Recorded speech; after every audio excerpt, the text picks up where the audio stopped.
Hello guys, good night. स्वागत है आपके अपने चैनल हैंड नोट्स मोटो पे। जैसे कि आप लोग जानते हैं कि मैं बायोलॉजी कंप्लीट करा रहा था, लेकिन कुछ प्रॉब्लम की वजह से बायोलॉजी कराए हुए हमें 1 महीना हो चुका था, जिसकी वजह से मैं वीडियो नहीं बना पा रहा था। और आज फाइनली ग्रुप डी का जो कि डेट आ चुका है, और मैं फाइनली दो तीन चैप्टर कंप्लीट कर दिया हूँ। अब मैं सेल कोशिका है ना, मेरा कोशिका के बारे में क्या कर रहे थे, हम पढ़ा रहे थे। कोशिका भी 2-3 दिन में ख़त्म कर दें, उसके बाद टिश्यू वशू मतलब पूरे बायोलॉजी को हम क्या करेंगे, कंप्लीट करेंगे। इसके बाद हम स्टार्ट करेंगे फिजिक्स, उसके बाद केमिस्ट्री, क्योंकि हमें पूरा अच्छे से कंप्लीट करना है। उसके बाद फिर जब एग्ज़ाम निचकाएगा तो उसके बाद क्या, सभी का मैराथन चला के जितना जो प्रश्न है जो प्रीवियस ईयर में पूछा गया था सबको लेके अच्छे से रिवीजन करते हुए हम लोग एग्ज़ाम देने जाएंगे। ठीक है, तो आइए स्टार्ट करते हैं। देखिए, हम ये पढ़ लिए थे कि संसार में सबसे बड़ी कोशिका किसकी होती है, शुतुरमुर्ग के अंडे की होती है। संसार में सबसे बड़ी कोशिका किसकी होती है, शुतुरमुर्ग के अंडे की होती है। सबसे छोटी कोशिका किसकी होती है, जीवाणु की। सबसे छोटी कोशिका किसकी होती है, जीवाणु की। इसको माइकोप्लाज्मा एगालिसेप्टी बैक्टीरिया के नाम से भी जाना जाता है। इसी को क्या, पीपीएलओ के नाम से भी जाना जाता है। ठीक है, उसके बाद देखो यहाँ पीपीएलओ का फुल फॉर्म क्या होता है, प्लीरोप्रोम निमोनिया लाइक ऑर्गेनिज्म होता है। ठीक है, यह मल्लो होता है जिसका मार्कुलस लाइक ऑर्गेनिज्म होता है। अब गाइस, जैसे कि हम पढ़े थे मानव के बारे में, ह्यूमन बॉडी के बारे में पढ़े थे, तो मानव की सबसे छोटी कोशिका कौन होती है, शुक्राणु कोशिका होती है। और सबसे बड़ी कोशिका कौन होती है, अंडाणु कोशिका होती है। तो सबसे छोटी कोशिका शुक्राणु कोशिका, सबसे बड़ी क्या होती है, अंडाणु कोशिका होती है। श्रीवरम की कड़ी क्या बोलते हैं। और देखो हमारे शरीर की सबसे लंबी तंत्रिका कौन होती है, हमारे शरीर की सबसे लंबी कोशिका कौन होती है, तंत्रिका कोशिका होती है। तो हमारे शरीर की सबसे लंबी कोशिका कौन होती है, तंत्रिका कोशिका होती है। ठीक है, तंत्रिका कोशिका जो होती है ना, तो इसका क्या होता है, पुनर्जनन क्षमता क्या होता है, सबसे कम होता है। तंत्रिका कोशिका हमारे ब्रेन में पाई जाती है, जिसको ब्रेन सेल भी कहते हैं। तो इसीलिए नहीं कहते हैं कि आप हेलमेट लगा के चलिए, नहीं तो अगर गिर जाएंगे, आप सर में चोट लगा तो तंत्रिका कोशिका का पुनर्जनन सबसे कम होती है, जल्दी मतलब बनेगा नहीं। तो आपको ज़्यादा कि समझो कि मरना ही, अगर सर में चोट लग गई तो जल्दी ठीक नहीं होगा। और देखो एकत्रित होता है हेपेटाइटिस सेल, जिसमें एकत्रित कोशिका होती है, इससे पुनर्जनन क्षमता क्या होती है, सर्वाधिक होती है। तो यहाँ तक हम देख लिए थे। अब आइए स्टार्ट करते हैं इसके आगे से। चलिए गाइस, इसको भी देख लेते, पर अभी देख लेते थे फादर ऑफ साइटोलॉजी को होता है, कोशिका विज्ञान के पिता कौन होते हैं, रॉबर्ट हुक ने। मृत कोशिका को 1665 ईस्वी में किए थे। ठीक है, रॉबर्ट हुक ने। ठीक है, उसके बाद देखो भारतीय कोशिका विज्ञान के जनक, जो कि भारतीय हमारे जो कि इंडियन है, इंडियन कोशिका विज्ञान के जनक किसे कहते हैं, ए के शर्मा को। ठीक है, अरुण कुमार शर्मा को ए के शर्मा कहते हैं। ठीक है, रॉबर्ट हुक ने बुक लिखी थी कौन, माइकोग्राफिया। रॉबर्ट बुक की कौन पुस्तक है, माइकोग्राफिया। रॉबर्ट पुस्तक की जो है उसको माइकोग्राफिया कहते हैं। ठीक है, ए के शर्मा की बुक है द सेल। पूछ देगा कि द सेल किसकी बुक है, द सेल, तो द सेल किसकी बुक है, ए के शर्मा की, ए के शर्मा की। ठीक है, ए के शर्मा की है। ठीक है, अब देखिए हम क्या पढ़ेंगे, कोशिका सिद्धांत। ठीक है, कोशिका सिद्धांत से यहाँ से स्टार्ट करते हैं क्लास। अब आइए देखिएगा, कोशिका सिद्धांत, कोशिका, आप सही,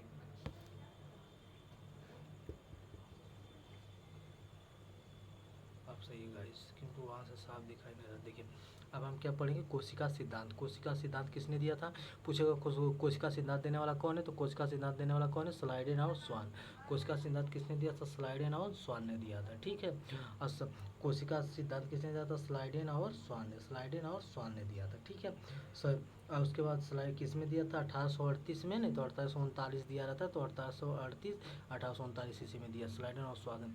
देखो, सजीवों का शरीर कोशिका से बना होता है। सजीव जितने भी लिविंग थिंग्स है ना, सही बात है, हम जो लिविंग थिंग्स है, वो लिविंग थिंग्स जितने भी हैं उन सबका शरीर किससे बना रहता है, कोशिका से बना होता है। तो सजीवों का शरीर क्या होता है, कोशिका से बना होता है। ठीक है, उसके बाद पुरानी कोशिका नई कोशिका को जन्म देती है। जैसे पुरानी कोशिका होती है, देखो ये हमारी बॉडी है ना, तो मान लो बॉडी है, तो बॉडी में हमारी एक क्या है, पुरानी कोशिका एक क्या, फिर नई कोशिका को जन्म दे, फिर ये पुरानी, फिर नई कोशिका को दे, फिर ये नई कोशिका, फिर ये नई कोशिका को। तो ऐसे क्या करते हैं कि पुरानी कोशिका जो होती है ना, वो नई कोशिका को जन्म देती है। तो पुरानी कोशिका नई कोशिका को जन्म देती है। ठीक है, उसके बाद देखो, सजीवों के शरीर की सबसे छोटी इकाई क्या होती है, कोशिका होती है।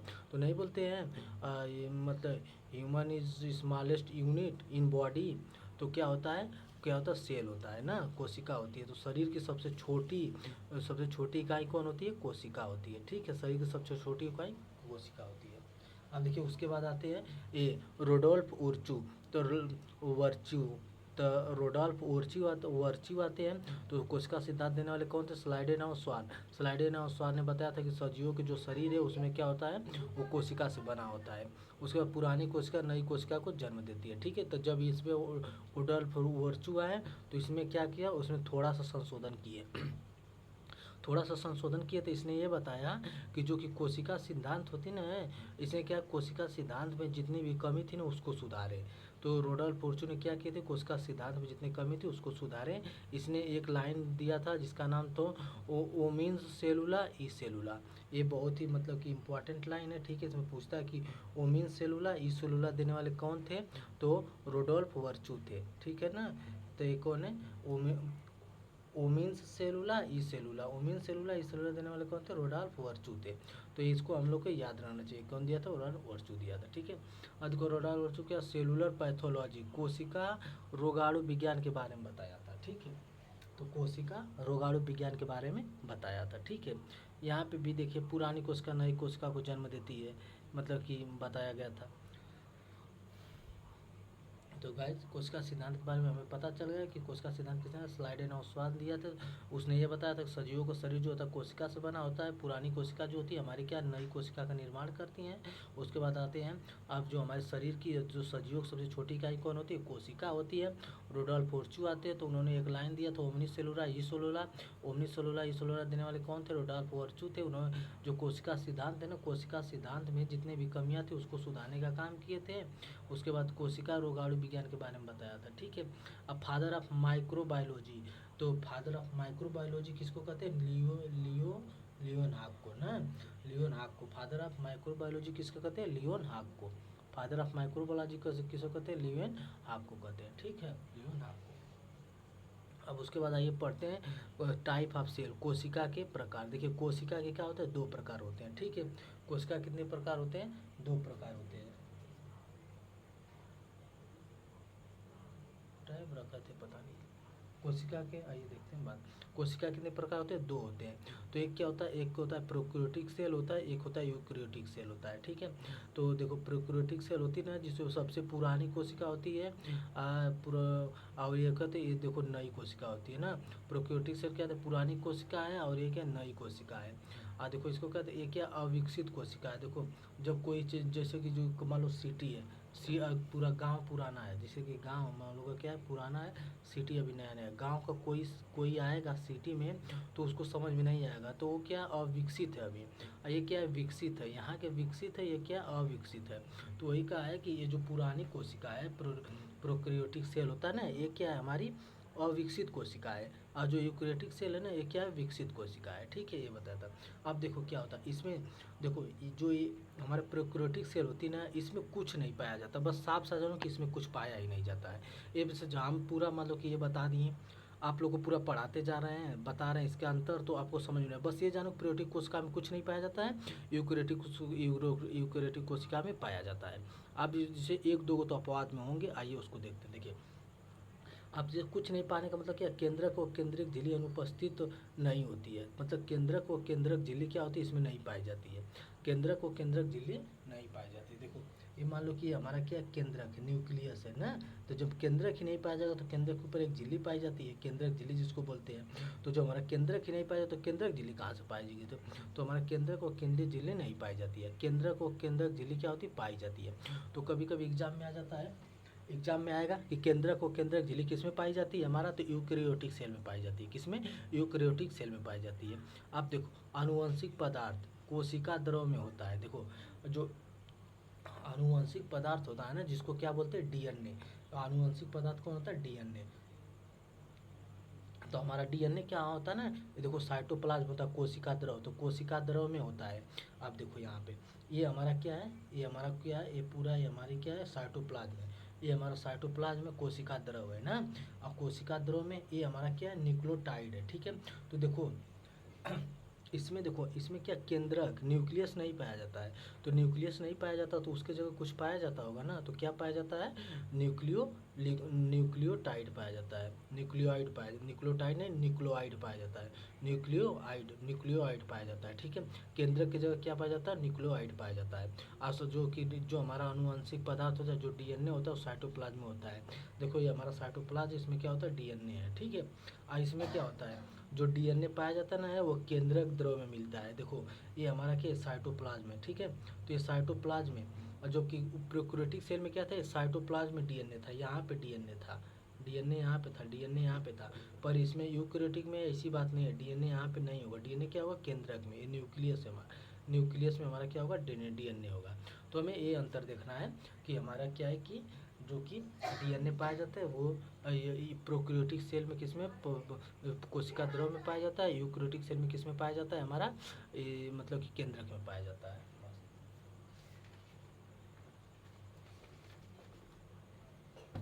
गाइस टैब लेकर आके दिखाते हैं। देखिए गाइस, ये हमारा क्या है, ये देखिए हमारा क्या है, ये क्या है, प्रोकैरियोटिक सेल है। प्रोकैरियोटिक सेल ऐसे देखो, प्रोकैरियोटिक सेल मतलब कि क्या कहेंगे, प से प्रोकैरियोटिक, प से पतला। तो ये हमारी क्या प्रोकैरियोटिक सेल है, ये हमारी क्या यूकैरियोटिक सेल है। तो देखो प्रोकैरियोटिक सेल है ना, तो इसमें क्या पाया जाता है ना, इसमें साइटोप्लाज्म जीवद्रव पाया जाता है, जीवद्रव में ये क्या पाया जाता है, डीएनए पाए जाते हैं। और यहाँ पे देखो ये क्या न्यूक्लियस है, ये न्यूक्लियस है, तो न्यूक्लियस में यहाँ पे क्या होता है, डीएनए पाया जाता है। तो इसका यूकैरियोटिक सेल का ये जो हमारा फिगर है ना, रुकिए थोड़ा ब्राइटनेस,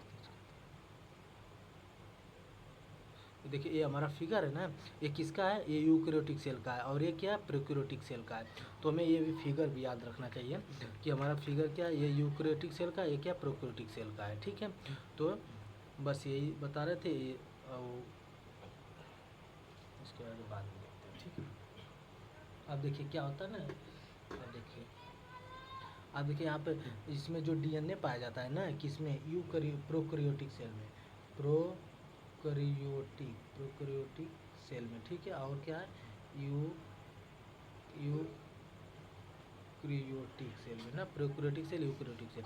प्रोकैरियोटिक सेल में जो डीएनए पाया जाता है, सर्पिलाकार में डीएनए पाया जाता है, सर्पिलाकार में डीएनए पाया। देखो प्रोकैरियोटिक सेल का ना ऐसे होता है, उनको बता देते हैं आपको, ऐसे होगा, ऐसे हमारी क्या प्रोकैरियोटिक सेल है ये। ठीक है, ये देखो प्रोकैरियोटिक सेल है मेरी ना, तो इसके अंदर जो ये पाया जाता है ना, ये क्या सर्पिलाकार पाया जाता है, सर्पिलाकार पाया जाता है ना। तो इसमें जो डीएनए पाया जाता है वो क्या पाया जाता है, सर्पिलाकार पाया जाता है। ठीक है, तो यही क्या होता है, सर्पिलाकार पाया जाता है। और उसके बाद इसमें क्या हो रहा है, रेखी होता है। इसमें क्या होता है, रेखी, रेखी का मतलब ना ऐसे पाया जाएगा, सीधे, मतलब कि ऐसे ऐसे फिर ऐसे ऐसे डीएनए पाया जाएगा ना। तो इसमें क्या होगा, रेखी पाया जाता है ना, रेखी पाया जाता है, रेखी डीएनए पाया जाता है। अब देखो एक हिस्टोन नामक क्या होती है, प्रोटीन होती है ना, हिस्टोन नामक एक प्रोटीन होती है, जो कि इसमें जो डीएनए में हिस्टोन नामक प्रोटीन नहीं होती है ना। तो यहाँ पे देखो एक एक हिस्टोन नामक प्रोटीन होती है जो कि डीएनए में होती है। तो हमें बस हमें देखिए, एक क्या है, हिस्टोन नामक प्रोटीन होती है जो कि डीएनए में होती है, लेकिन इसमें जो प्रोकैरियोटिक सेल होती है ना, इसमें डीएनए में नहीं पाई जाती है, यूकैरियोटिक सेल में पाई जाती है। तो लिखा नहीं कि डीएनए में हिस्टोन प्रोटीन नहीं पाई जाती है। तो डीएनए में क्या है, हमारा हिस्टोन प्रोटीन नहीं पाई जाती है, डीएनए में हिस्टोन प्रोटीन पाई जाती है। अब देखो डीएनए में हिस्टोन प्रोटीन पाई जाती है। अब देखो ये है हमारा क्या है, देखो डीएनए है, इसके देखो बगल बगल ये लगा है ना, तो हिस्टोन प्रोटीन है। देखो ये, चलो एक ऐसे बना, देखो ये हमारा देखो आ गया, और ये हमारा देखो ऐसे हो गया ना, ये हमारा डीएनए है ना, डीएनए पे क्या है, छोटा छोटा देखो, छोटा छोटा क्या लगा है, स्टोन प्रोटीन लगा है, स्टोन प्रोटीन। देखिए इसका फिगर होगा मेरे पास,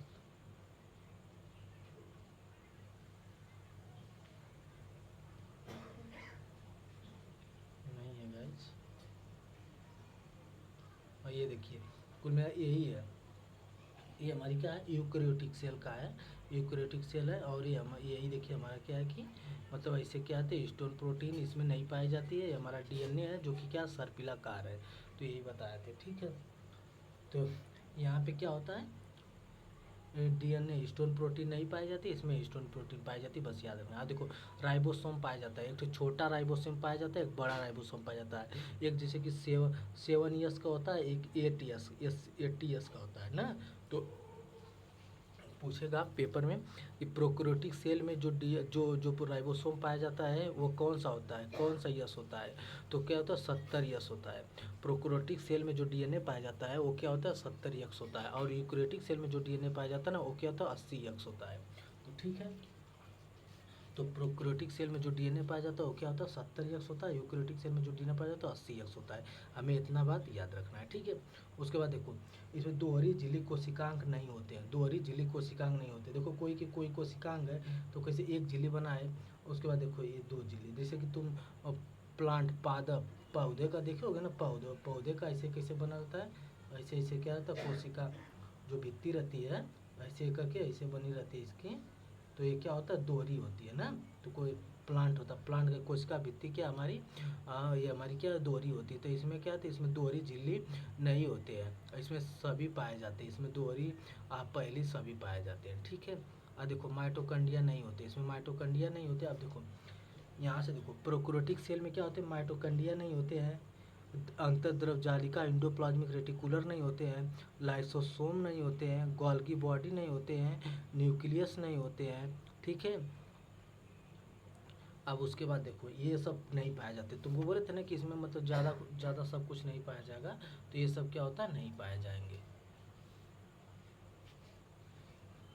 तो किस ये सब क्या है कि नहीं पाए जाएंगे, ऐसा ही है ना। तो देखो इसमें क्या आप पूछ देगा ना कि माइटोकॉन्ड्रिया अंतर्जैव जालिका लाइसोसोम गोल्गी बॉडी न्यूक्लियस नहीं पाए जाएंगे, किसमें नहीं पाए जाएंगे, तो प्रोकैरियोटिक सेल में नहीं पाए जाएंगे, इसमें सभी पाए जाते हैं, ये जो सभी है इसमें सभी पाए जाते हैं, ठीक है ना। अब देखो इसमें क्या है कि जीवाणु और नीली हरी शैवाल पाई जाती है, जीवाणु और नीली हरी शैवाल इसमें पाई जाती है, और जीवाणु और नीली हरी शैवाल को छोड़कर इसमें सभी पाया जाता है। तो देखो इसमें जीवाणु और नीली हरी शैवाल पाई जाती है, इसमें जीवाणु और नीली हरी शैवाल नहीं पाई जाती है, बस यही चीज़ याद रखना, ठीक है। आप देखो होता है जैसे कि देखो अमीबा है एक कोष के जीव है, एक कोष के जीव बहुकोष के जीव, तो आइए बताते हैं एक कोष के जीव बहुकोष के जीव कौन कौन से होते हैं।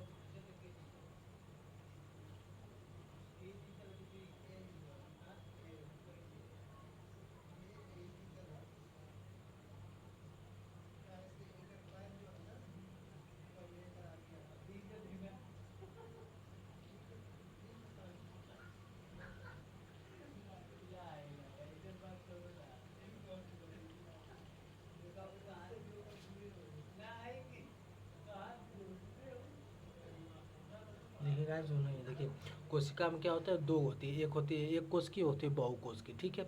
एक कोशिकी में क्या होता है ना जिसमें एक कोशिका पाया जाता है, तो एक कोशिकी में हमें ज़्यादा उन का मतलब उदाहरण याद रखना बहुत जरूरी है। क्या क्या होता है एक कोशिकीय जीव में क्या होता है अमीबा, अमीबा हमारा क्या एक कोशिकीय जीव है, यूग्लिना हमारा क्या एक कोशिकीय जीव है, पैरामीशियम क्या एक कोशिकीय जीव, ईस्ट क्या हमारा एक कोशिकीय जीव है, जो कि इसके पहले वाली वीडियो में मैं बता चुका हूँ एक कोश की बहुकोश की।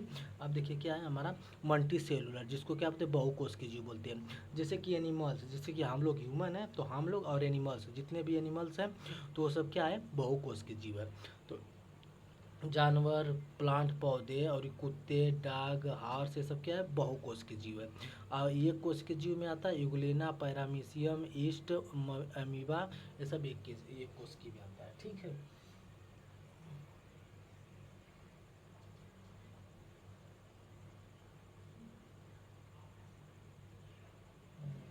अब उसके बाद देखिएगा ये सब मिल गया। उसके बाद ये हमारी क्या है, ये हमारा इसका फिगर है, किसका फिगर है, ये हमारा प्रोकैरियोटिक सेल का फिगर है, हमारा यूकैरियोटिक सेल का है। तो फिगर दे के भी पूछ सकता है कि हमारा फिगर दे के भी पूछ सकता है कि ये किसका फिगर है किसका कोल है।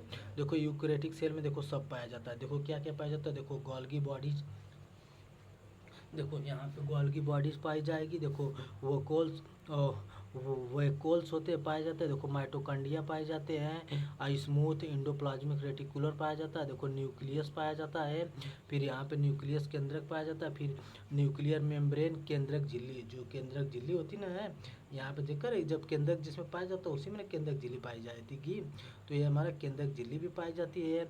उसके बाद देखो राइबोसोम्स भी पाए जाते हैं, फिर रफ जिसे देखो रफ इंडोप्लाज्मिक रेटिकुलर। रफ इसको किस लिए बोलते हैं कि इस पे क्या राइबोसोम पाए जाते हैं, तो इसको खुदरा बोलते हैं। और इस पे जिस पे राइबोसोम नहीं पाए जाते, देखो स्मूथ इंडोप्लाज्मिक रेटिकुलर ना, तो इस पे क्या होता है राइबोसोम नहीं पाए जाते हैं, इस पे राइबोसोम क्या होता है पाए जाते हैं, तो इसको रफ बोलते हैं। ठीक है। लाइसोसोम, देखो लाइसोसोम हो गया, सेल मेम्ब्रेन हो गया, देखो ये हमारी सेल है, ये पूरा इसके ऊपर से एक लगा है परत, इसके सेल मेम्ब्रेन हो गया। तो हम इसको बात जान गए कि इसमें क्या है यूकेरियोटिक सेल होती है, इसमें क्या होता है सभी कुछ पाया जाता है। प्रोकैरियोटिक सेल में देखो कुछ नहीं होता है, ये बीच में क्या होता है न्यूक्लियोटाइड होता है, जो मतलब जो है कि न्यूक्लियस नहीं होता है, केंद्रक नहीं पाया जाता है। आपको पता है केंद्रक क्या, केंद्रक झिल्ली नहीं पाई जाती है। केंद्रक इसमें पाया जाता है, तो केंद्रक झिल्ली भी इसी में पाई जाएगी ना। तो यहाँ पे देखिए ये क्या होता है हमारी, ये हमारा न्यूक्लियोटाइड होता है। ठीक है। और ये डीएनए होता है जो कि सर्पिलाकार होता है। ठीक है। इसमें राइबोसोम्स पाए जाते हैं, सेल वाल पाए जाते हैं, और उसके बाद सेल मेम्ब्रेन पाए जाते हैं, उसके बाद ये पीलस होते हैं, साइटोप्लाज्म होते हैं जिसको जीव द्रव बोलते हैं। तो ये सब इतना इसमें पाए जाते हैं। तो हम क्या हुआ अंतर स्पष्ट कर लिए। ठीक है। अब हमें प्रोकैरियोटिक सेल यूकेरियोटिक सेल के बारे में हमें अंतर पता चल गया है। ठीक है, कौन क्या होता है। ठीक है। अब हम क्या पढ़ेंगे, सेल आर्गन। सेल आर्गन क्या कहते हैं ना, देखो कोशिका के अंदर उपस्थित संरचनाओं को कोशिकांग कहते हैं। देखो ये हमारी क्या है कोशिका है ना, कोशिका है, ये हमारी क्या है कोशिका है। ठीक है। कोशिका है, इसके अंदर जितने भी उपस्थित आर्गन है सबको क्या कहते हैं कोशिकांग कहेंगे, सबको मिला लेंगे। देखो यहाँ पे लाइसोसोम है ना, लाइसोसोम से रफ इंडोप्लाज्मिक रेटिकुलर है, राइबोसोम है, न्यूक्लियस मेम्ब्रेन है, इंडोप्लाज्मिक रेटिकुलर है, स्मूथ माइटोकॉन्ड्रिया वैक्यूल्स है, गोल्गी बॉडी है। सबको मिला के हमारी कोशिका में जितने भी आकार के सभी मतलब वो पाए जाते हैं, सबको जो मिलाते हैं तो क्या होता है कोशिकांग होता है हमारा कोशिकांग। तो हम क्या पढ़ेंगे कोशिकांग। कोशिकांग पढ़ेंगे जिसको किसको बोलते हैं सेल आर्गनल। सेल आर्गनल जान रहे हो, सेल मतलब आर्गन, आर्गन मतलब उसका कोशिका का अंग, कोशिका का अंग। कोशिका का अंग कौन होता है, हमारी पूरा कोशिका है, इसके अंदर जो पाई जाती है माइटोकॉन्ड्रिया पाई जाती है, ई पाया जाता है, लाइसोसोम्स, राइबोसोम्स, गोल्गी बॉडी, जो भी जैसे जैसे पाया जाता है, केंद्रक पाया जाता है, उसके बाद एक केंद्रक मेम्ब्रेन पाया जाता है, जो भी पाया जाता है उसको क्या कहते हैं हम कोशिकांग कहते हैं। बस ये बात याद रखिएगा आप लोग। ठीक है। एक बार और पढ़ते कोशिका के अंदर उपस्थित, कोशिका के अंदर देखो हमारी क्या है कोशिका के अंदर उपस्थित को संरचनाओं को कोशिकांग कहते हैं। ठीक है। अब आइए ये कोशिका भित्ति पढ़ने से पहले हम पढ़ लेते हैं क्या जीव द्रव। ठीक है, जीव द्रव पढ़ते हैं उसके बारे में आपको बताते हैं।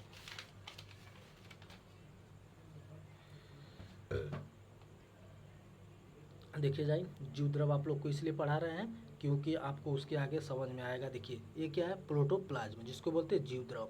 क्या है प्रोटोप्लाज्म जो है जीव द्रव। किसी भी कोशिका के अंदर सबसे पहले बनने वाला तरल पदार्थ क्या कहलाता है जीव द्रव कहलाता है। किसी भी कोशिका के अंदर सबसे पहले बनने वाला पदार्थ क्या होता है हमारा जीव द्रव होता है। ठीक है। जीवित कोशिका का लक्षण है ये हमारा जीव द्रव क्या है जीवित कोशिका के अंदर। देखो अगर हम जी रहे हैं तो हमारे अंदर क्या है जीवित कोशिका का क्या लक्षण है, जीवित कोशिका का लक्षण क्या है यही है। ठीक है। और उसके बाद क्या है कि जीवित कोशिका का लक्षण है अगर जो व्यक्ति मर गया तो उसके अंदर एक क्या है प्रोटोप्लाज्म क्या सूख गया है प्रोटोप्लाज्म। और उसके बाद क्या है प्रोटोप्लाज्म इसके अंदर क्या सूख गया वो पता नहीं है। तो ये क्या है कि प्रोटोप्लाज्म जो है ना किसी भी कोशिका के अंदर सबसे पहले तरल पदार्थ को प्रोटोप्लाज्म कहते हैं। हमारे हमारे कोशिका के अंदर जो भी सबसे पहले तरल पदार्थ बनता है ना उसको हम क्या कहते हैं प्रोटोप्लाज्म कहते हैं, प्रोटोप्लाज्म कहते हैं। कोशिका देखो ये हमारी क्या है कोशिका है, कोशिका के अंदर देखो ये हमारी कोशिका है, इसके अंदर क्या बना हमारा तरल पदार्थ बन गया ना, तरल पदार्थ बन गया हमारी कोशिका, कोशिका के अंदर क्या बना तरल पदार्थ बन गया, तरल पदार्थ को बन गया तो इसको हम क्या कहेंगे प्रोटोप्लाज्म कहेंगे, जीव द्रव कहेंगे। कोशिका जीव द्रव क्या होता है ना जीवित कोशिका का लक्षण है। अगर जिसके अंदर मतलब कि जो जीवित है ना उसके अंदर जीव द्रव है, बस ये याद रखना। ठीक है। जीव द्रव शब्द किसने दिया था, जीव द्रव शब्द दिए थे पुरकेंजे ने। ठीक है। तो ये भी बहुत मोस्ट इम्पॉर्टेंट है, समझो कि ये प्रश्न पेपर में पूछा गया है, PYQ प्रश्न है। ठीक है।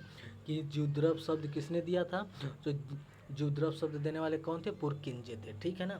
तो जीवद्रव शब्द किसने दिया था? पुरकेंजे ने दिया था। ठीक है, देखो जीवद्रव को जीवन का भौतिक आधार किसने कहा था? देखो ये जो प्रोटोप्लाज्म है वो हमारे जीवन का क्या है? भौतिक आधार है। हमारे जीवन का भौतिक आधार मतलब हमारे जीने का जो भौतिक आधार है वो हमारा क्या है? प्रोटोप्लाज्म है। सही बात है। तो प्रोटोप्लाज्म को जीवन का भौतिक आधार किसने कहा था? हक्सले ने कहा था। किसने कहा था? हक्सले ने कहा था। तो गाइस एग्ज़ाम डेट आप लोग जानते हैं कि 17 नवंबर से स्टार्ट है ग्रुप डी का एग्ज़ाम डेट, और क्या है कि इंड ऑफ अक्टूबर है, इंड ऑफ दिसंबर है। ठीक है, तो हमें दिसंबर है, हमें क्या है? पूरे बायोलॉजी हम लोग के क्या है? साइंस में 25 प्रश्न आता है। ठीक है, 25 प्रश्न आता है। 25 में क्या होती है? फिजिक्स होती है, केमिस्ट्री होती है, बायोलॉजी होती है। ठीक है, तो बायोलॉजी तो हम ऐसे कंप्लीट करा रहे हैं अपने नोट से, और उसके बाद में बायोलॉजी का पूरा मैराथन लेंगे, बहुत 7 क्लास ले लेंगे, पूरे ख़त्म हो जाएगा 5 6 7 8 घंटे का ये भी। उसके बाद केमिस्ट्री हमें पूरा कंप्लीट है, लेकिन हमें क्या करना है? शुरू करना है केमिस्ट्री भी। फिजिक्स भी मेरा कंप्लीट है, उसे शुरू करना है। तो भाई हम लोग अच्छे से बस पढ़ते चलें, क्योंकि अगर हम टारगेट बना के अपना डेली से पढ़ते चल रहे हैं ना, तो ज़्यादा नहीं 2 महीना 60 दिन है, मान लो 60 दिन। एक दिन ऐसा दिन आएगा जो पूरा हम लोग के पास कंप्लीट रहेगा, एग्ज़ाम में जाने के बाद हम लोग को हाथ नहीं लेगा, हम लोग के पास कॉन्फिडेंस रहेगा, जो चीज़ आएगा हम वही करेंगे, तुक्का मारने वाली नौबत नहीं रहेगी। ठीक है, तो आइए हम यही पढ़े थे कि जीवद्रव शब्द किसने दिया था? पुरकेंजे ने दिया था। जीवद्रव शब्द का जीवन का भौतिक आधार किसने कहा था? एक्सले ने कहा था। अब देखो प्रोटोप्लाज्म जो प्रोटोप्लाज्म जो जीवद्रव है ना, वो 2 भागों में बटा है। तो किसमें बारा? 2 भागों में। एक है साइटोप्लाज्म, एक होता है न्यूक्लियोप्लाज्म। एक होता है साइटोप्लाज्म जिसको बोलते हैं कोशिका द्रव। ठीक है, एक होता है साइटोप्लाज्म जिसको बोलते हैं कोशिका द्रव, एक होता है न्यूक्लियोप्लाज्म जिसको बोलते हैं केंद्रक द्रव। साइटोप्लाज्म कोशिका द्रव, एक होता है न्यूक्लियोप्लाज्म केंद्रक द्रव बोलते हैं। ठीक है, देखो सारे कोशिकांग तैरते हैं जो हमारे देखो सही बात है भाई, कोशिका साइटोप्लाज्म का तो कोशिका द्रव। देखो कोशिका है ये पूरा, हम पहले भी देखें हमारी कोशिका है, इसके अंदर सारे कोशिकांग हैं जो आपको बताए, माइटोकॉन्ड्रिया हुआ, लाइसोसोम्स हुआ, राइबोसोम्स हुआ, गोल्गी बॉडी हुआ, इंडोप्लाज्मिक रेटिकुलर हुआ, रफ स्मूथ इंडोप्लाज्मिक हुआ, रफ इंडोप्लाज्मिक हुआ, जितनी भी हुआ सब हुआ हमारा क्या है? कोशिका द्रव में क्या होते हैं? तैरते हैं। तो सारे कोशिकांग क्या है? तैरते हैं किसमें? कोशिका द्रव में। और न्यूक्लियस क्या होता है? देखो अधिकतर कोशिकांग साइटोप्लाज्म में तैरते हुए दिखाई देते हैं। देखो ये बता रहे हैं तुमको, ये क्या है? सब साइटोप्लाज्म है, ये क्या हमारा साइटोप्लाज्म है, कोशिका द्रव है। तो साइटोप्लाज्म में कोशिका द्रव होते हैं, इसी में क्या तैरते हुए प्रतीत होते हैं। तो ये तो कॉमन सी बात है, हम लोग को सोचने की कोई इसमें ज़्यादा दिमाग लगाने की बात नहीं है। आप देखो ये हमारा क्या है ना, ये हमारा क्या है? ये हमारा क्या है? द्रव। ये हमारा क्या? केंद्रक है। ठीक है, ये हमारा क्या? केंद्रक है। तो न्यूक्लियोप्लाज्म जो कि केंद्रक होता है ना, ये हमारा केंद्रक है। केंद्र के आसपास देखो ये हमारी क्या है? कोशिकांग है, सब कोशिकांग है। और ये हमारा क्या? ये हमारा क्या? साइटोप्लाज्म है। ठीक है ना, ये हमारा क्या? साइटोप्लाज्म कोशिका द्रव है। ठीक है ना, साइटोप्लाज्म कोशिका द्रव, इसमें क्या सब तैर रहे हैं। देखो माइटोकॉन्ड्रिया है, जो भी जैसे बना है वैसे है। तो बस यहाँ तक हो गया। ठीक है,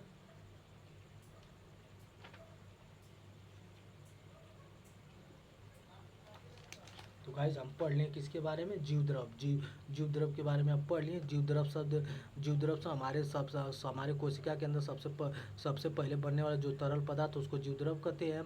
जीवद्रव हमारे जीवित कोशिका का लक्षण होता है। और जीवद्रव शब्द किसने दिया था? पुरकेंजे ने दिया था। और जीवद्रव को जीवन का भौतिक आधार किसने कहा था? एक्सले ने कहा था।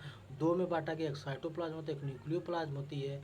और साइटोप्लाज्म में सारे कोशिकांग तैरते हैं। बस यही हमें जीवद्रव के बारे में याद रखना था।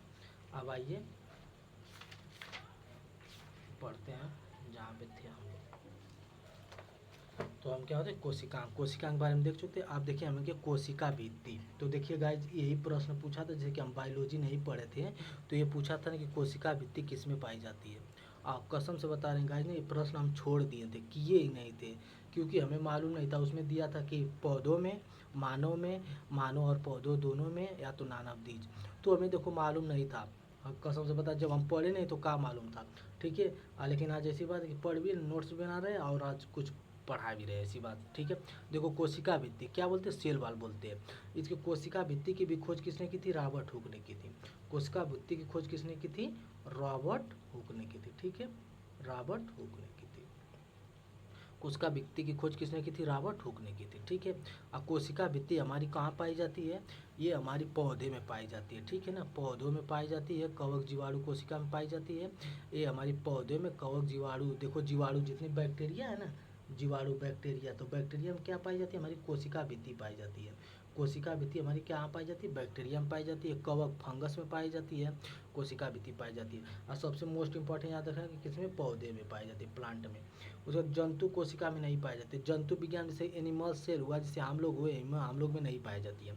तो पूछेगा तो आप आ जाएगा तो हम बता देंगे ना कि आप किसमें? पौधों में पाई जाता है कोशिका भित्ति, कवक में पाया जाता है, जीवाणु में पाया जाता है, क्योंकि आप मानव में, हम लोग में नहीं पाया जाता है। तो तुरंत हम मार देंगे।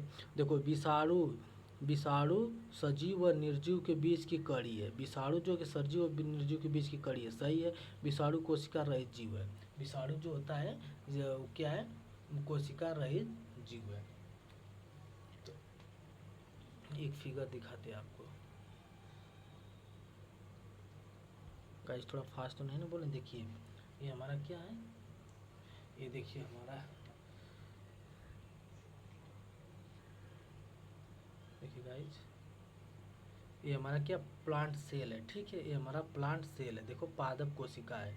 पादप कोशिका हमारी ऐसी होती है। ठीक है, देखो इसके अंदर ये देखो लेयर पाई गई है, 2 लेयर होती है। ठीक है ना, इसके ऊपर ये क्या? हमारा प्लांट सेल है, और इसके अंदर देखो सब पाए जाते हैं। ठीक है, और यही क्या? हमारी कोशिका भित्ति है। देखो कोशिका भित्ति है, कौन है? कोशिका भित्ति। ये देखो ये पूरा ऊपर से कवर किया। ठीक है, तो हमारी क्या? कोशिका भित्ति किसमें पाई जाती है? पौधे में, कवक में, जीवाणु में पाई जाती है, मानव में नहीं पाई जाती। देखो अब उसके बाद देखो कोशिका भित्ति का कार्य क्या होता है ना, ये क्या करती है कि मतलब कोशिका भित्ति एक इसका मतलब जो पादप होता है, कवक होते हैं, इनको क्या? सुरक्षा प्रदान करती है। ठीक है, और उसके बाद देखो सेल वाल, जो कोशिका भित्ति ना वो किसकी बनी होती है? ठीक है ना, अब देखो ये तो बोले हम कि को वो किसमें किस कोशिका भित्ति किसमें पाई जाती है? पादप में पाई जाती है, कवक में पाई जाती है, जीवाणु में। लेकिन बनी भी तो होगी, जैसे कि पादप में बनी होगी किसका, कवक में किसका बनती है, जीवाणु में किसका बनती है। तो आइए देखते हैं। देखो कोशिका भित्ति जो होती है ना, बनी होती है, किसकी बनी होती है? तो देखो पादप में, पौधे में जो बनी होती है ना कोशिका भित्ति, तो प्रश्न पूछता है कि, और ये बहुत ही मोस्ट है कि पौधे में जो बनी होती है ना, किसकी बनी है? सेलुलोज की बनी होती है। सेलुलोज को बोलते हैं हेमोसेलुलोज बोलते हैं, या पेक्टिन की होती है। तो 3 नाम है इसको। तो पूछेगा कि पौधे में जो कोशिका भित्ति बनी होती है किसकी बनी होती है? सेलुलोज की बनी होती है। तो पूछेगा पौधों में जो कोशिका भित्ति बनी होती है किसकी बनी होती है? सेलुलोज की बनी रहती है। कभी कभी सेलुलोज, हेमोसेलुलोज, पेक्टिन की बनी होती है, ये सब दे देता है। ठीक है, कवक, देखो क से कवक, क से काइटिन। अगर देखो कवक में जो कवक जो फंगस होते हैं ना, कवक में हमारी कोशिका भित्ति किसकी बनी होती है? तो किसकी बनी? काइटिन की बनी होती है। कवक में हमारी कोशिका भित्ति किसकी बनी होती है? काइटिन की बनी होती है। ठीक है ना, जो कीटों का कंगाल बनाती है। और जीवाणु में क्या होता है ना? पेप्टिडो ग्लाइकोन ने। तो हमारी जो जीवाणु ना, देखो ये थोड़ा सा मतलब कि समझो कि पूरा थोड़ा सा उल्टाना नाम है, तो इसकी वजह से मतलब ये प्रश्न पूछ देगा कि जिससे कि बच्चों को याद नहीं होगा। तो ये क्या होता है ना कि जो जीवाणु हमारी कोशिका भित्ति बनी होती है किसकी बनी रहता है? पेप्टिडो ग्लाइकोन, या इसी को क्या कहते हैं? म्यूरिन कहते हैं। तो यह क्या होता है? म्यूरिन की बनी होती है, या तो पेप्टिडो ग्लाइकोन की बनी होती है। ठीक है, अब देखो श्वसन होता है, तो क्या होता है? श्वसन क्या होता है? श्वसन स्तर 2 प्रकार के होते हैं। तो जीवाणु में जो श्वसन होते हैं उसको बोलते हैं मियोसिस, को बोलते हैं मियोसिस बोलते हैं।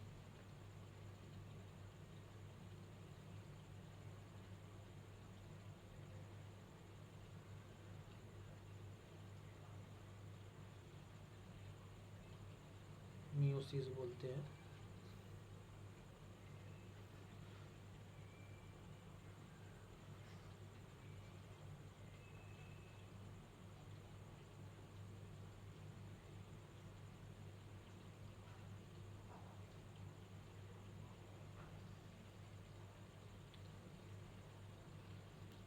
तो गाइज क्या होगा? तो हमारे जान गए ना कि जो कोशिका भित्ति है वो किसकी बनी होती है? पौधे में किसकी बनती है? सेलुलोज की बनी होती है, हेमोसेलुलोज की बनती है, पेप्टिन की बनी होती है। कवक में किसकी बनी होती है? काइटिन की बनी होती है। जीवाणु में किसकी बनी है? पेप्टिग्लोकाइनोन की, या इसी को म्यूरिन की बनी होती है। हमें जान गए। देखो सेल क्या होता है? Work of cell wall. इसकी कोशिका, इसका कार्य क्या होता है? सेल वाल का, कोशिका भित्ति का कार्य क्या होता है? कोशिका को सुरक्षा प्रदान करती है। बोले थे ना क्या करेगी? कि कोशिका को क्या होती है, सुरक्षा प्रदान करती है और कोशिका को क्या हो, आकृति देती है। तो इसका कार्य क्या है कि कोशिका भित्ति का काम क्या है कि कोशिका को क्या करेगी, सुरक्षा प्रदान करेगी और कोशिका को आकृति देती है। ठीक है, अब देखिएगा इस सेल मेम्ब्रेन आ गया, सेल मेम्ब्रेन और जो कि इसका अलग अलग नाम है, सेल मेम्ब्रेन नाम है इसका। इसी को हम क्या कहते हैं, कोशिका झिल्ली कहते हैं, या तो प्लाज्मा मेम्ब्रेन कहते हैं, इसे प्लाज्मा झिल्ली कहते हैं, या तो प्लाज्मा कहते हैं, प्लाज्मेलिया जिसको कहते हैं, या तो सेलेक्टिव मेम्ब्रेन कहते हैं, जिसको चयनात्मक झिल्ली कहते हैं। तो इसी का एक का क्या नाम है, अनेक नाम है। देखो तो सेल मेम्ब्रेन को ही क्या कहते हैं, प्लाज्मा झिल्ली कहते हैं, कोशिका झिल्ली को प्लाज्मा झिल्ली कहते हैं, प्लाज्मेलिया कहते हैं, सेलेक्टिव मेम्ब्रेन मतलब कि चयनात्मक झिल्ली कहते हैं, इसी को कहते हैं। ठीक है, देखो जो सेल मेम्ब्रेन है, जो कि कोशिका भित्ति शब्द किसने दिया था,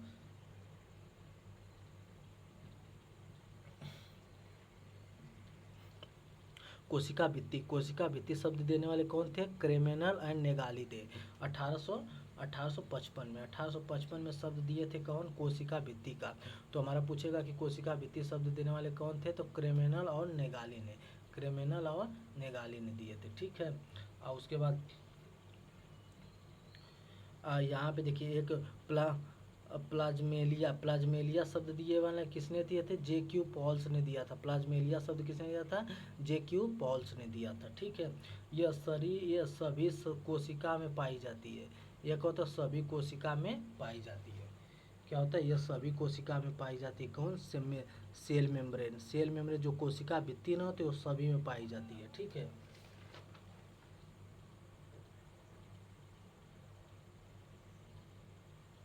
सेल मेम्ब्रेन किसकी बनी होती है, पूछेगा किस लिपिड से बनी होती है सेल मेम्ब्रेन। तो देखो सेल मेम्ब्रेन जो होती है ना, कोशिका झिल्ली होती ना है, वो किसकी बनी है, फास्फोलिपिड की बनी होती है। सेल मेम्ब्रेन जो कोशिका भित्ति होती है वो किसकी बनी होती है, फास्फोलिपिड की बनी होती है।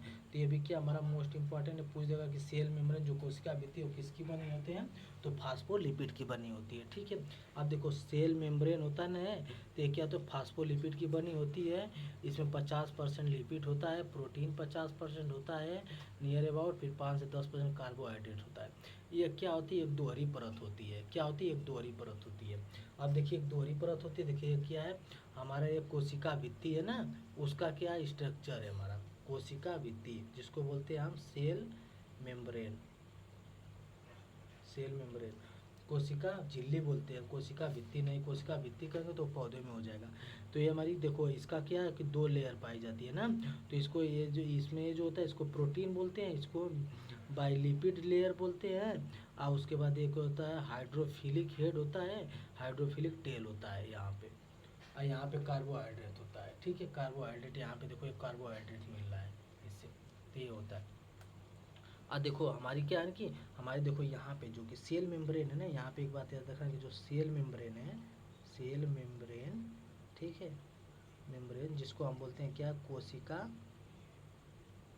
कोशिका झिल्ली। ठीक है, सेल मेम्ब्रेन कोशिका झिल्ली ना, कोशिका झिल्ली हमारी सेल मेम्ब्रेन कोशिका झिल्ली है ना, तो ये हमारी दोनों में पाई जाती है ना। तो हमारी किस में पाई जाती है, मानव में भी पाई जाएगी, और उसके बाद हमारी क्या पाई जाएगी, पौधे में भी पाई जाती है। किस में पाई जाती है, पौधों में भी पाई जाती है, और क्या होता है मानव में और जानवरों में, जानवरों और मानव में, ह्यूमन में। ठीक है, तो देखो ये हमारा किसका है, ये हमारा क्या पौधे का है ना, पौधे का बनाना है ये हमारा, ये पौधे की भित्ति बनाना है। तो इसमें पौधे में हमारी क्या पाई जाती है, कोशिका भित्ति पाई जाती है। देखो ऊपर बाहर से क्या पाई जाती है, ये क्या हमारा कोशिका भित्ति है। ठीक है, और इसके अंदर क्या है, देखो सेल मेम्ब्रेन को कोशिका भित्ति है, कोशिका झिल्ली है। ठीक है, कोशिका झिल्ली है, सेल मेम्ब्रेन क्या है, कोशिका झिल्ली है। तो और उसके बाद इनर प्रोटीन है, मतलब कहने का मतलब है प्रोटेक्शन है, ये अंदर का जो प्रोटेक्शन प्रदान करती है कौन है, जो कोशिका झिल्ली। अब पूछेगा ना कि पौधों में जो कि बाहरी आवरण होता है ना, जो हमारा प्लांट होता है, प्लांट को जो बाहरी आवरण होता है उसको क्या कहते हैं, तो उसको कहते हैं कोशिका भित्ति, सेल वाल बोलते हैं। बाहरी आउटर लेयर क्या होता है पौधे का, तो उसको बोलते हैं सेल वाल। अब देखो ये ह्यूमन है, तो ये दोहरी परत होती है, ये क्या होता है डबल परत होती है, लेकिन ह्यूमन में क्या होती है एक परत होती है ना। तो कोशिका झिल्ली बाहरी आवरण है, तो इसमें भी ये क्या है, एक कोशिका झिल्ली है। क्यों, देखो इसमें 2 परत थी, तो कोशिका झिल्ली क्या थी, यहाँ से अंदर थी, यहाँ से कोशिका झिल्ली क्या थी, अंदर थी। ठीक है, कोशिका झिल्ली क्या थी, अंदर थी। यहाँ पे कोशिका झिल्ली बाहर है, तो इसकी पौधे का जो कि सबसे बाहरी आवरण कौन सा है, कोशिका भित्ति है। और उसके बाद मनुष्य का सबसे बाहरी आवरण कौन है, कोशिका झिल्ली है, बाहरी आवरण कोशिका झिल्ली है। ठीक है, तो हमें याद रखना है। तो आप प्रश्न पूछेगा कि देखिए यहीं पे आप लोग मेरे साथ ही क्लियर करिए कि प्रश्न पूछेगा कि जो कोशिका भित्ति होती है वो किस में पाई जाती है, कोशिका भित्ति किस में पाई जाती है, तो कोशिका भित्ति हमारी किस में पाई जाती है, पौधों में पाई जाती है। और लेकिन पूछेगा कोशिका झिल्ली, तो कोशिका झिल्ली हमारी किस में पाई जाती है, दोनों में पाई जाती है, पौधे में और उसमें। तो हमारा इसमें मानव जनित मतलब मानव में और जानवरों में। ठीक है, तो मानव तो हमारे जो कोशिका भित्ति हमारी क्या होती है, जो जैसे हमारा प्लांट है ना, प्लांट के जो की दो परत से बना होता है, तो जो अंदर की परत होती है ना वो हमारी कोशिका झिल्ली होती है, और उसका जो आउटर जो बाहरी परत हो ना उसे कोशिका भित्ति कहते हैं। अब मनुष्य क्या होती है, एक ही परत होती है, जो बाहरी परत है तो वही कोशिका झिल्ली कहलाती है। ठीक है, अब देखो कोशिका झिल्ली का कार्य क्या होता है, कोशिका झिल्ली का कार्य क्या होता है, कोशिका के अंदर व बाहर जाने वाले पदार्थों का चुनना। देखो कोशिका झिल्ली का कार्य क्या हो ना, कोशिका के अंदर व बाहर जाने वाले पदार्थ को क्या करना, चुनना। इसी देखो चुनना, चुनाव करना इसलिए बोला गया कि देखो ये जो कोशिका झिल्ली है ना, इसको चयनात्मक झिल्ली भी कहते हैं, इसको सेलेक्टिव मेम्ब्रेन भी कहते हैं। तो देखो इसका कार्य भी यही है कि इसका कार्य कोशिका के अंदर व बाहर जाने वाले पदार्थों का चुनाव करना। तो ये क्या है इसका, और जाने वाले पदार्थों का क्या करना, चुनाव करना। इसका देखा नेचर, इसकी प्रकृति क्या होती है, पारगम्य, अर्धपारगम्य सेमी परमिएबल होती है ना। तो इसकी जो कोशिका झिल्ली की जो आकृति होती है, पूछ देगा पेपर में कि कोशिका झिल्ली की आकृति क्या होती है, तो अर्धपारगाम्य होती है। ठीक है ना। फिर देखो जंतु कोशिका को आकृति वो सूक्षा प्रदान करती है। देखो जंतु कोशिका, सही बात है, जैसे कि हम एनिमल्स हैं, तो हम एनिमल्स करें, जैसे हम ह्यूमन है, एनिमल्स लोग हैं, एनिमल्स और ह्यूमन के एक ही परत पाई जाती है। ठीक है, एक ही परत पाई जाती है, तो यही होती है, क्या होती है, कोशिका झिल्ली होती है हम लोग की बाहरी आवरण कौन होती है, कोशिका झिल्ली होती है। तो यही का है कि जंतु कोशिका को आकृति वो सुरक्षा प्रदान करती है, कौन, हमारी कोशिका झिल्ली करती है। यही पूछेगा पौधे में कौन इसको सुरक्षा प्रदान करता है, तो कोशिका भित्ति होती है जिसकी की बाहरी आवरण होती है। तो हमें क्या हुआ, ये हमारे यहाँ तक कंप्लीट हो गया। अब हम कल से क्या पढ़ेंगे, न्यूक्लियस केंद्रक के बारे में हम देखेंगे। हमारा कितना बच्चा है अभी, सेल केंद्रक के बारे में फिर देखेंगे, न्यूक्लियस केंद्रक, फिर DNA RNA, father of DNA. उसके बाद अभी मतलब समझो कि बहुत है,